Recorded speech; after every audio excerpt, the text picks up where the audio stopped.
మనకందరికీ తెలిసింది పాండవులు.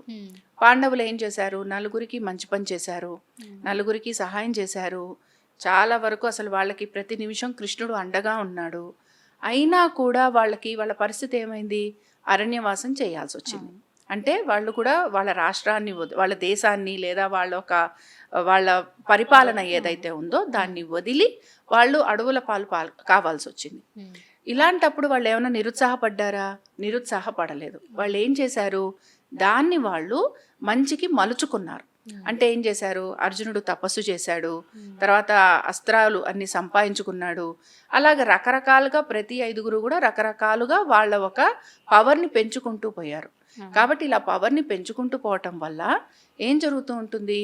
నీకు నిరుత్సాహం అనేది కలగదు. సో ఎప్పుడూ కూడా నాకు మంచి జరగట్లేదు అనే భావన కంటే, అంటే చంద్రుడు అనేవాడు మనకి మనస్తాపాన్ని కలిగిస్తున్నాడు కనుక చంద్రుడిని కొంచెం మనం జాగ్రత్తగా, అంటే మన మనసుని మనం కొంచెం అదుపులో పెట్టుకోగలిగితే మనము ఇలాంటి ఇష్యూస్ ఏవైతే ఉన్నాయో ఈ ఇష్యూస్ని బయటికి రాగలం.